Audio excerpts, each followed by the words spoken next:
खबर के साथ दिल्ली से बड़ी जानकारी आपको दे दे। आज कांग्रेस वर्किंग कमेटी की बैठक होनी है। 5 राज्यों के चुनाव पर रणनीति बनेगी। जातिगत जनगणना पर भी मंथन होगा। सीएम गहलोत, प्रभारी रंधावा इसमें शामिल होने वाले हैं। 15 अक्टूबर को पहली लिस्ट आ सकती है। ये बड़ी जानकारी आपको दिल्ली से दे रहे हैं। आज कांग्रेस सीडब्ल्यूसी की बैठक और काफी महत्वपूर्ण ये बैठक मानी जा रही है। सीएम गहलोत और प्रभारी जो रंधावा है इसमें शामिल होंगे।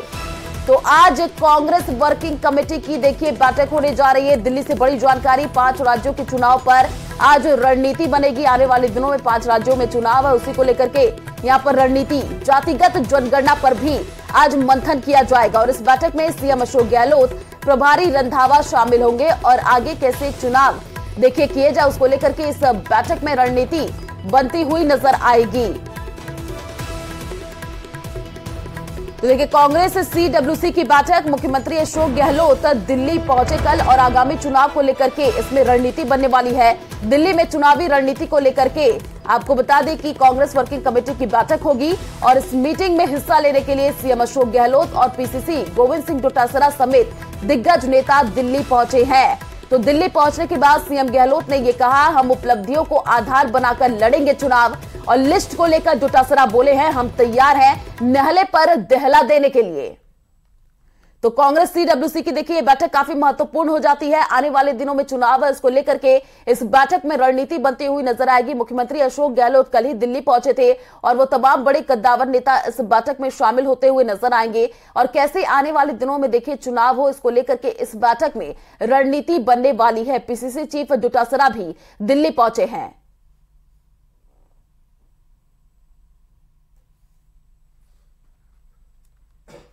पूरी तरह बदनाम हो गई बीजेपी शुरुआत के अंदर ही। मतलब शुरुआत के अंदर ही मालूम पड़े लोगों को कि ये कितने झूठे लोग हैं। एक किसान की जो इनोसेंट किसान है, 200 एकड़ जमीन का मालिक है, वो तो भावुक हो गया कल जब मुझसे मिलने आया। वो उनके पूरे परिवार के लोग, बेटा भी साथ थे। वो तो इनोसेंट बोल रहा था कि मैं तो बदनाम हो गया, मेरा पोस्टर हटवाओ। बार बार जिद कर रहा था। मैं कि बाबा ऐसी बात नहीं, लग जाते पोस्टर, क्या फर्क पड़ता है। कि नहीं, मैं तो बदनाम हो गया हूँ कि मेरी जमीन कुड़क हो गई है, मैंने कर्जा नहीं चुकाया है। और मैं चाय पीने गया तो चाय वाला का नहीं, पहले बाबा पैसे दो। मेरी इतनी बेइज्जती हो गई कि वो विश्वास नहीं कर रहा दुकानदारी मेरे पर। मुझे बड़ा अफसोस हुआ कि यार ये इतने किस प्रकार से ये कैंपेन शुरू कर रहे हैं अपना। और राजस्थान भर में बाबा की फोटो लगा दी है। किसी जमीन कुड़की हो गई है, देखिए कांग्रेस सरकार के कारनामे होता है। तो आप सोच सकते हो कि इनकी शुरुआत ऐसी हुई है, इनका अंत ऐसे ही होगा। देखिए वो तो आप जितना काम करोगे उतना ही संभावना बढ़ती जाएगी और होना भी चाहिए। और मिशन 2030 हमने जो लॉन्च किया था, शानदार परिणाम आए उसके। 3 करोड़ 32 लाख लोगों ने भागीदारी निभाई उसके अंदर, ऑफलाइन ऑनलाइन। तो ये समझ सकते हैं कि लोगों की रुचि है राजस्थान को लेके, कैसे हम लोग अपनी सेवाएं उपलब्ध करवाएं, कैसे सोच रखें कि हमारा सपना हो।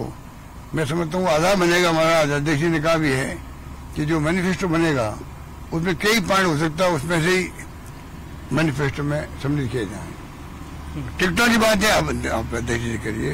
क्या उसका नुकसान होगा? खड़गे साहब आ गया, राहुल गांधी जी आ गए, प्रियंका जी आ गई, लगातार आ रहे हैं, दौरे कर रहे हैं, लगातार करें दौरे, आगे चलते जाएंगे दौरे भी। देखिए सीडब्ल्यूसी के मेंबर ही हैं। जो एक्सटेंडेड होती है उसमें पीसीसी चीफ होते हैं, हम लोग उसमें कल नहीं है, मुख्यमंत्री जी हैं, मैं दूसरे काम से आया हूं।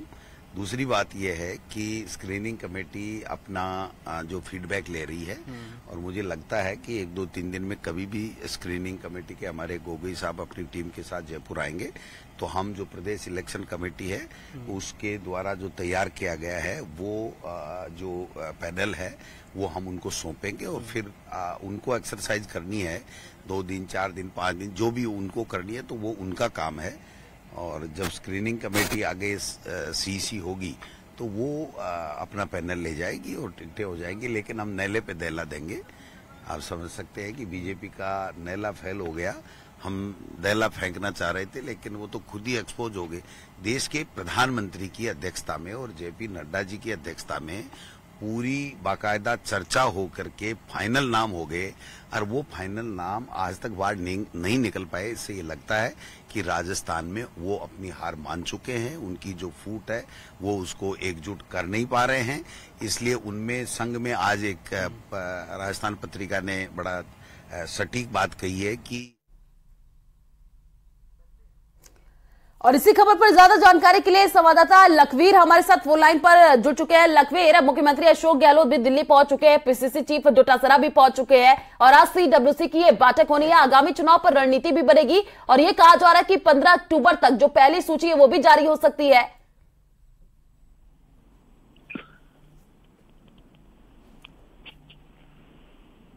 लखवीर, आपको आवाज मिल पा रही है? जी लखवीर, देखिए आज कांग्रेस सीडब्ल्यूसी की बैठक होने जा रही है। मुख्यमंत्री अशोक गहलोत पहुंचे हैं, पीसीसी चीफ गोविंद सिंह डोटासरा पहुंच चुके हैं और यह भी कहा जा रहा है कि इस बैठक के बाद से 15 अक्टूबर को जो पहली सूची है वो जारी हो जाएगी। जी देखिए, कांग्रेस वर्किंग कमेटी की आज की बैठक काफी महत्वपूर्ण है क्योंकि आज रणनीति तैयार की जाएगी, तमाम दिशा निर्देश दिए जाएंगे उन तमाम प्रदेश इकाइयों को जहां पर विधानसभा चुनाव होने हैं। 5 राज्यों में इस साल के अंत तक विधानसभा चुनाव होने हैं। ऐसे में कांग्रेस पार्टी चाहती है कि जहां कांग्रेस पार्टी की सरकार है राजस्थान और छत्तीसगढ़ में वो रिपीट की जाए। इसके साथ ही मध्य प्रदेश, राजस्थान, तेलंगाना और मिजोरम में सरकार बनाई जाए। इसको लेकर तमाम तरीके की फीडबैक लिया जाएगा प्रदेश इकाइयों से, किस प्रकार की रणनीति तैयारियां चल रही हैं, किस प्रकार की चुनावी तैयारियां हैं और दिशा निर्देश भी दिए जाएंगे और रणनीति तैयार की जाएगी कि किस भूमिका के तहत चुनाव लड़ा जाए ताकि कांग्रेस पार्टी सत्ता में काबिज हो सके। इसके साथ ही जातिगत जनगणना को लेकर भी कांग्रेस में कई तरह के मत हैं, उसको लेकर भी चर्चा होगी और ओबीसी आरक्षण पर भी चर्चा होगी। मतलब साफ है कि कांग्रेस पार्टी वर्किंग कमेटी की बैठक बुलाकर कई मुद्दों पर चर्चा करना चाहती है, कई दिशा निर्देश देना चाहती है अपनी तमाम प्रदेश इकाइयों को और सबका मुख्य फोकस है कि 2024 के लोकसभा चुनाव से पहले 5 राज्यों में विधानसभा के चुनाव होने हैं और उसमें कांग्रेस पार्टी बेहतरीन प्रदर्शन करे ताकि सरकार आए, सत्ता में हासिल हो सके। और इसी लिहाज से राजस्थान काफी महत्वपूर्ण है क्योंकि राजस्थान में कांग्रेस पार्टी की सरकार फिलहाल है और कांग्रेस पार्टी का आलाकमान चाहता है कि सरकार रिपीट हो, किसी प्रकार की कोई चूक ना हो। बिल्कुल लखवीर, इस बैठक में 5 राज्यों के चुनाव पर देखिए रणनीति बनती हुई नजर आएगी और जातिगत जनगणना पर भी मंथन किया जाएगा। आप नजर बनाए रखिए, आगे भी आपसे अपडेट लेते रहेंगे। फिलहाल शुक्रिया तमाम जानकारी साझा करने के लिए। नागौर से बड़ी खबर का रुख कर लेते हैं। बड़ी जानकारी आपको दे दें, सांसद रंजीता रंजन का नागौर दौरा, कांग्रेस नेताओं से फीडबैक लेंगी। सर्किट हाउस में 1-to-1 संवाद होने का कार्यक्रम बताया जा रहा है। विधायक पदाधिकारियों से देखिए संवाद करते हुए नजर आएंगे। तो ये बड़ी जानकारी, कांग्रेस नेताओं से फीडबैक आज लेंगी। तो नागौर से ये बड़ी जानकारी, सर्किट हाउस में 1-to-1 संवाद होने वाला है। देखिए आने वाले दिनों में चुनाव और उसके लिहाज से सांसद रंजीत रंजन का ये जो दौरा है ये काफी महत्वपूर्ण हो जाता है। नागौर से ये बड़ी जानकारी आपको दे रहे हैं जहां पर कांग्रेस नेताओं से फीडबैक आज लेती हुई नजर आएगी। और देखिए कांग्रेस पूरी तरीके से अपनी तैयारियों में जुटी हुई है। सर्किट हाउस में 1-to-1 आज संवाद भी किया जाएगा, विधायक पदाधिकारियों से संवाद आज होगा। नागौर से ये बड़ी जानकारी आपको दे रहे हैं, सांसद रंजीत रंजन का आज नागौर दौरा रहने वाला है। दौरा काफी महत्वपूर्ण हो जाता है क्योंकि आज कार्यकर्ताओं से फीडबैक लेती हुई नजर आएंगी।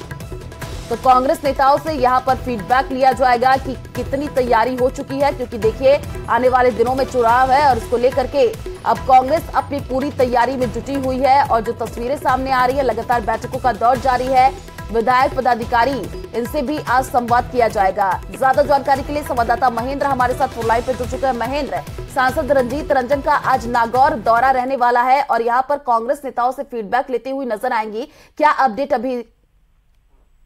देखिए बिल्कुल अपडेट ये है कि राज्यसभा की सांसद रंजीता रंजन आज दोपहर में 2 बजे नागौर के सर्किट हाउस पहुंचेगी और यहाँ पर जो विधानसभा चुनाव फीडबैक ले जाएगी, जिसमें जो कांग्रेस के एमएलए हैं, एक्स एमएलए और पीसीसी के सदस्य, सचिव, जिला कार्यकारिणी के पदाधिकारी तथा ब्लॉक के जो पदाधिकारी है उनसे 1-to-1 संवाद किया जाएगा। और नागौर लोकसभा क्षेत्र के अधीन आने वाली जो 10 विधानसभा सीटें हैं, इन विधानसभा सीटों को लेकर ये फीडबैक का कार्यक्रम रखा गया है और इसके बाद जो राज्यसभा सांसद है ये अपनी रिपोर्ट आला कमान को देगी। पहले भी अलग अलग पर्यवेक्षक यहाँ आ चुके हैं, उन्होंने भी यहाँ से फीडबैक लिया था और फीडबैक लेने के बाद रिपोर्ट उच्च स्तर पर की थी। इसी तरीके से राज्यसभा सांसद रंजीता रंजन भी आज नागौर आ रही है और दोपहर 2 बजे सर्किट हाउस पहुंचेगी, यहाँ फीडबैक लेगी और 1-to-1 फीडबैक का यह कार्यक्रम रखा गया है। जी बिल्कुल महेंद्र, जो तस्वीरें भी सामने आई उसमें ये देखने को मिला कि पर्यवेक्षक लगातार दौरा करते हुए नजर आए, फीडबैक लेते हुए नजर आए। आप अपडेट देते रहेगा। फिलहाल शुक्रिया तमाम जानकारी साझा करने के लिए। तो ईआरसीपी के मुद्दे पर बीजेपी और कांग्रेस में घमासान थमने का नाम नहीं ले रहा है। कांग्रेस अब इस मुद्दे पर आर पार की लड़ाई के मूड में है। कांग्रेस ईआरसीपी को लेकर यात्रा निकालेगी जो 13 जिलों से गुजरेगी। कांग्रेस इस यात्रा के जरिए 23 के साथ ही 24 के चुनाव के लिए रण तैयार कर रही है। देखिए हमारी ये रिपोर्ट।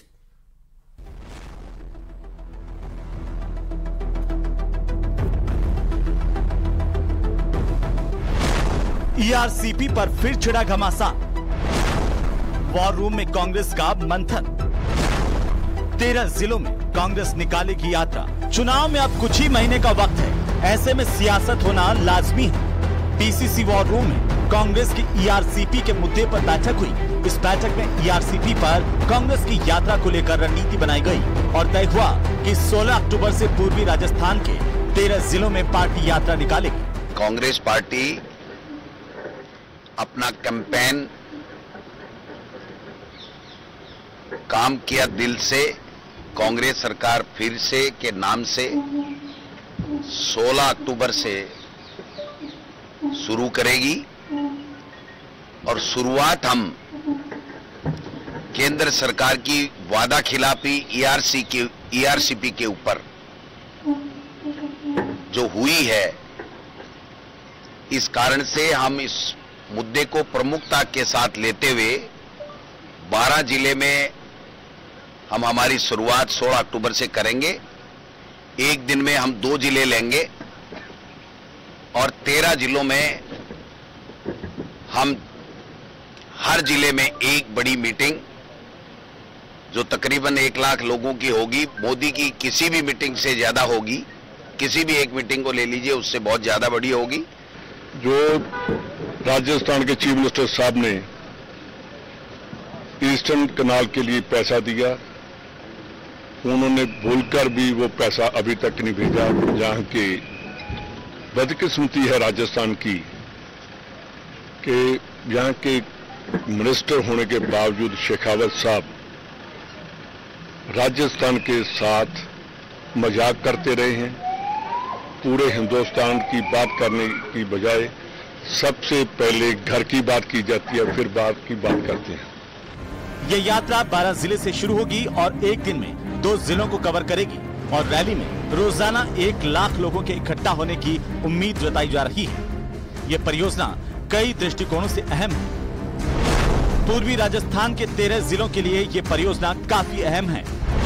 इसमें झालावाड़, बारां, कोटा, बूंदी, सवाई माधोपुर, अजमेर, टोंक, जयपुर, दौसा, करौली, अलवर, भरतपुर, धौलपुर शामिल है। ईआरसीपी का 86 विधानसभा सीटों पर सीधा असर है। कांग्रेस सरकार लगातार केंद्र से ईआरसीपी को राष्ट्रीय परियोजना घोषित करने की मांग करती रही है। अब ये जानते हैं कि इस योजना में कितना खर्च आएगा और इससे क्या क्या फायदा है।